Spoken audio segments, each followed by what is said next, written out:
The call for mass protest and action increase in Harare, Zimbabwe. Achipere mushe zanamina mashoko kudanyuka nawo kumana ve-advocacy for human rights and democracy vachiti the call for protest nyika yezimbabwe panguva ino aiwa iri kuita kuramba ichitowedzera nekuda kwezviri kuitika munyika panguva ino yatikuona kuti 31 March kwatiri kuhedha uko people aiwa vanenge vakarunga aiwa zvinorova zanamina mashoko amudanyura panapa nokuva subscribe like kuti on the bell icon tipina panapa paendo yava mudanyura chiti a call for mass protests and peaceful demonstrations have risen in Zimbabwe.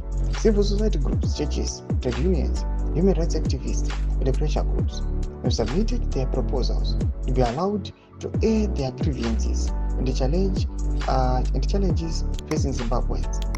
Economic meltdown, social instability, business pressure are among the reasons why protests and demonstrations are being demanded.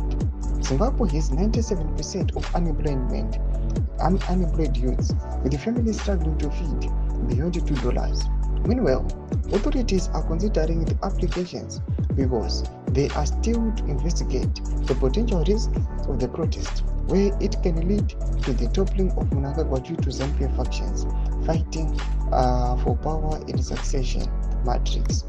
Causes for the call for mass protests: unemployment, cost of living, economic meltdown, failed government policies. Tomasco Blaniro Panapa, no communal advocacy for human rights. Now the call for protests it's now intensifying. Panapa now Kawanda, my churches, my pressure groups, my human rights defenders, they're filing up my letters. Would I watch demand that to pay Kanati protest? That's because it is our constitutional rights. We want to do my peaceful protest. I took one up with Iowa to could demand that with Iowa transition of power, permanent change of government.